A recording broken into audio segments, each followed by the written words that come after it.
जय जवान जय किसान। आप सभी को मेरा प्रणाम।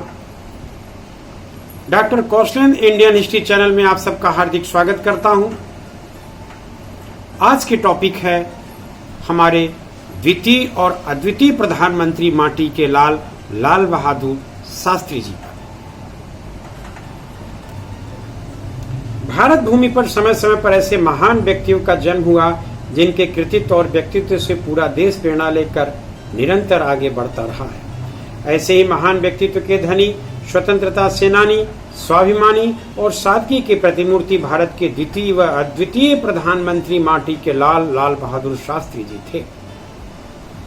शास्त्री जी का जन्म 2 अक्टूबर 1904 में उत्तर प्रदेश के वाराणसी जिले के मुगलसराय स्टेशन, जिसे अब दीनदयाल उपाध्याय के नाम से जानते हैं, के पास रामनगर में हुआ था। शास्त्री जी के पिता मुंशी शारदा प्रसाद श्रीवास्तव और मां रामदुलारी देवी थी।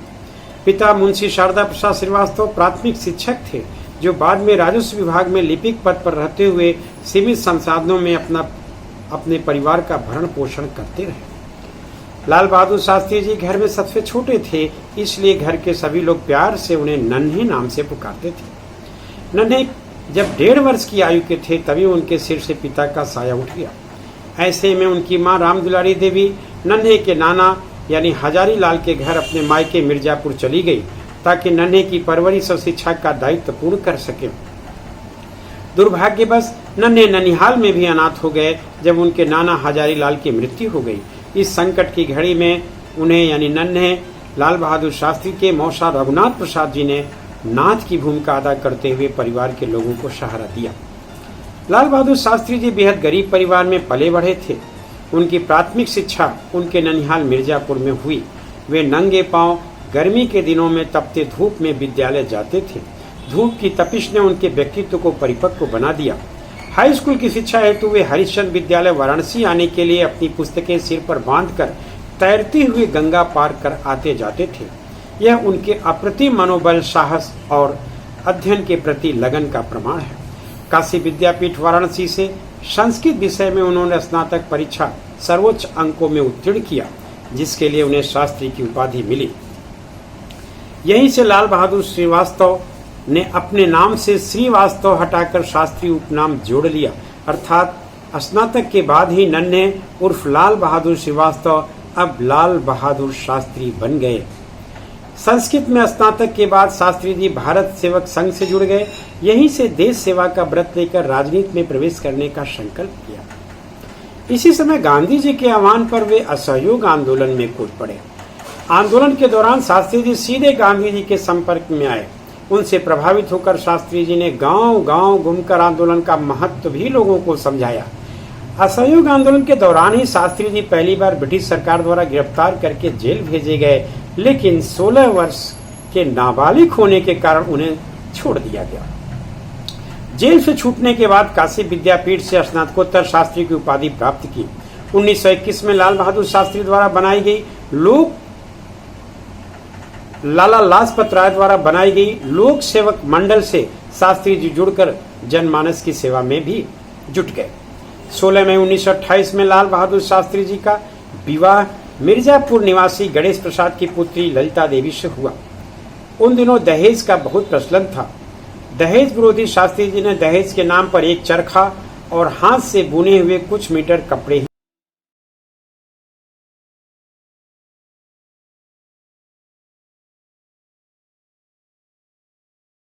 ही स्वीकार किए थे। 1929 में इलाहाबाद आने के बाद पुरुषोत्तम दास टंडन ने उन्हें भारत सेवक संघ इलाहाबाद इकाई का सचिव बनाया। पंडित गोविंद पल्लभ पंत और पुरुषोत्तम दास टंडन शास्त्री जी के राजनीतिक पद प्रदर्शक थे। मार्च 1930 में गांधी जी द्वारा चलाए गए दांडी मार्च के दौरान लाल बहादुर शास्त्री जी को गिरफ्तार कर 2 वर्ष के कारावास की सजा हुई थी। 1937 में उन्हें उत्तर प्रदेश में संसदीय बोर्ड के आयोजन का सचिव बनाया गया। इस प्रकार धीरे धीरे लाल बहादुर शास्त्री जी का कद बढ़ता गया। अपने जीवन काल में कुल 7 वर्षों तक वे जेलों में रहे। 1942 के भारत छोड़ो आंदोलन के दौरान जब गांधी जी ने 8 अगस्त 1942 के दिन बंबई से देश की जनता का आह्वान करते हुए कहा, करो या मरो का एक मजबूत नारा दिया, जिसे लाल बहादुर शास्त्री जी ने अगले दिन यानी 9 अगस्त 1942 को इलाहाबाद के एक सम्मेलन में गांधी जी के नारा करो या मरो को बदलकर मरो नहीं मारो के नारे में बदल दिया और स्वतंत्रता आंदोलनकारियों का इस तरह से उत्साहवर्धन किया था। 1946 में जब कांग्रेसी सरकार का गठन हुआ तब शास्त्री जी गृह राज्य उत्तर प्रदेश के संसदीय सचिव बनाए गए। 1947 में गोविंद बल्लभ पंत के मंत्रिमंडल में लाल बहादुर शास्त्री जी परिवहन एवं पुलिस मंत्री नियुक्त हुए। परिवहन मंत्री रहते हुए शास्त्री जी ने पहली बार बस में महिला कंडक्टरों की नियुक्ति की थी। पुलिस विभाग में मानवता की सीख देते हुए नियम बनाए कि भीड़ को नियंत्रित करने के लिए लाठीचार्ज के स्थान पर पानी के तेज फव्वारे का प्रयोग किया जाए। 1951 में लाल बहादुर शास्त्री जी को अखिल भारतीय राष्ट्रीय कांग्रेस का महासचिव बनाया गया। 1952 में यूपी से राज्यसभा के कांग्रेसी सदस्य भी चुने गए। 1957 में पुनः परिवहन मंत्री, संचार मंत्री और वाणिज्य मंत्री के पद का निर्वहन किए।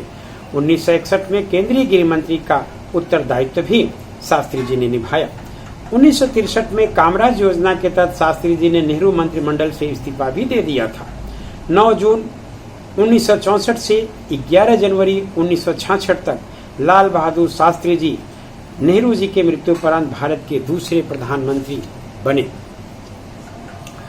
1965 में जब लाल बहादुर शास्त्री जी के कार्यकाल के दौरान पाकिस्तान ने भारत को कमजोर मानकर आक्रमण करने का दुस्साहस किया, तब तत्कालीन राष्ट्रपति सर्वपल्ली डॉक्टर राधाकृष्णन जी ने तीनों रक्षा प्रमुख को अपनी आपात बैठक बुलाई, जिसमें प्रधानमंत्री लाल बहादुर शास्त्री जी भी पहुंचे।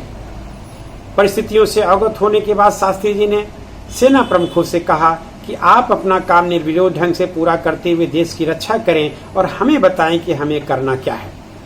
1965 की भारत पाकिस्तान युद्ध के दौरान अमेरिकी राष्ट्रपति लिंडन जॉनसन ने लाल बहादुर शास्त्री जी को धमकी भी दिया कि अगर वे पाकिस्तान के खिलाफ युद्ध बंद नहीं करेंगे तो अमेरिका आपको PL 480 के तहत भेजे जाने वाले लाल गेहूं भारत भेजना बंद कर देगा। शास्त्री जी को ये बातें अंदर तक चुभ गई। वे स्वाभिमानी थे। उस समय भारत कठिन दौर से गुजर रहा था। गेहूं उत्पादन में आत्मनिर्भर नहीं था। शास्त्री जी के पुत्र अनिल शास्त्री ने इस प्रसंग का उल्लेख करते हुए कहा है कि मेरे पिताजी ने मां ललिता जी से पूछा कि क्या आप ऐसा कर सकती हैं कि आज शाम हमारे यहाँ खाना न बने, ताकि मैं देख सकूं कि मेरे बच्चे एक दिन भूखे रह सकते हैं या नहीं। तब मैं देशवासियों से ऐसा करने की अपील करूंगा ताकि अमेरिका को आईना दिखा सकूं। मेरी मां ने ऐसा ही किया और हम लोग शौक से भूखे रहकर पिताजी का हौसला बढ़ाया। यह घटना अपने आप में संदेश देता है कि शास्त्री जी कोई भी प्रयोग अपने परिवार पर करने के बाद ही देशवासियों से ऐसा करने की आशा करते थे। वर्ष 1965 में सरहद पर भारत पाकिस्तान युद्ध चल रहा था। अमेरिका ने भारत को गेहूं देने से मना कर दिया था।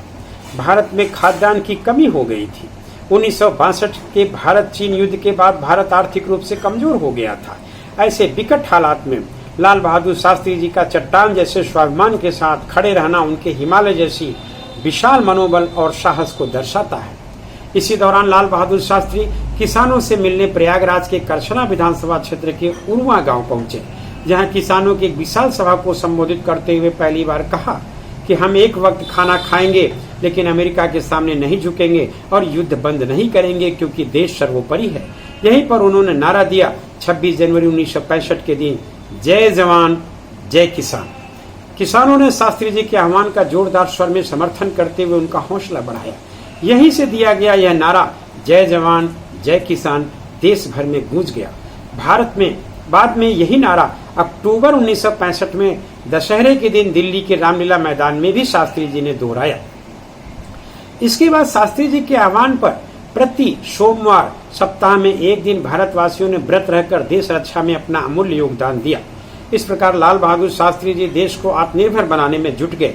वे किसानों का महत्व जवानों के देश रक्षा से जोड़कर बहुत बढ़ा दिया। श्वेत क्रांति और हरित क्रांति की वो उन्होंने खूब बढ़ावा दिया। अंततः 6 सितंबर 1965 को भारतीय सेना ने लाहौर तक कब्जा कर लिया।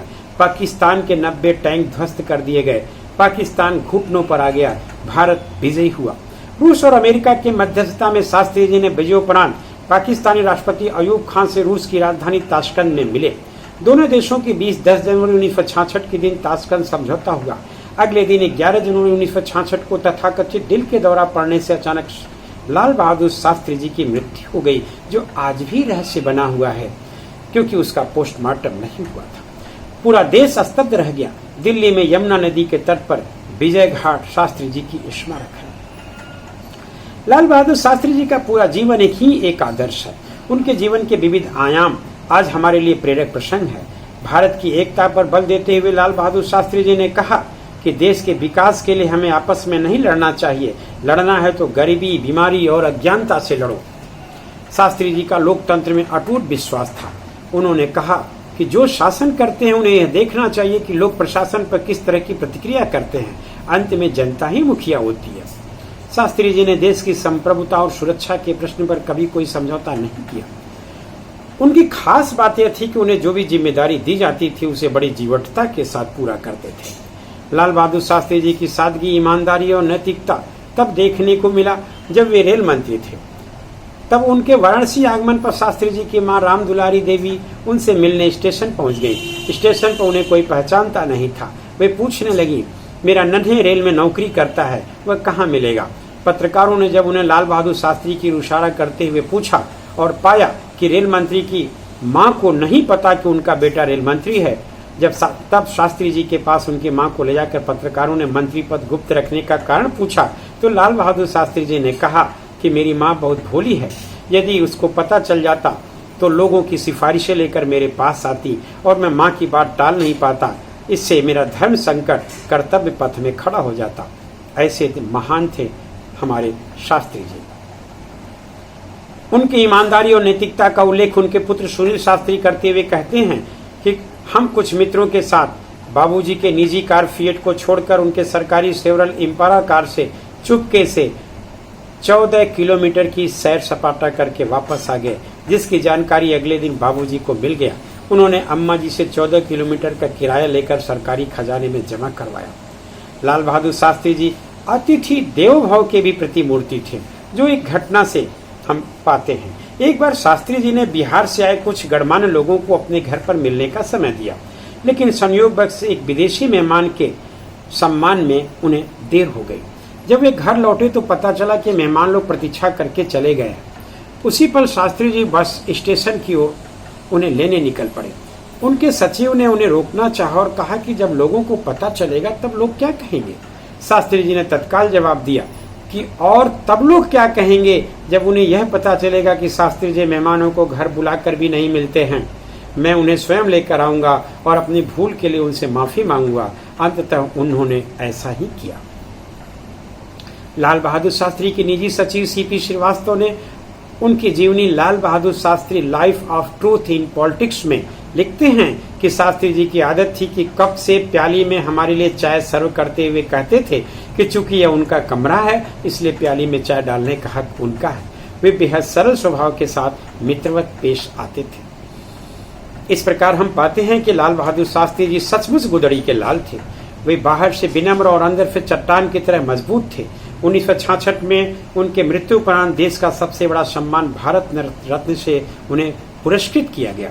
वे विनम्र, दृढ़ निश्चयी, सहिष्णु, दूरदर्शी, ईमानदार, परिश्रमी, कर्तव्यपरायण, अनुशासन प्रिय, धैर्यशील और सादगीपूर्ण जीने की हमें प्रेरणा देते हैं, जिसके वे स्वयं प्रतिमूर्ति थे। वे अक्सर कहा करते थे, मेहनत प्रार्थना करने के समान है।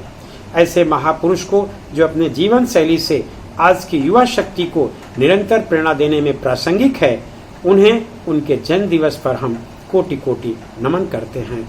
जय हिंद, जय भारत।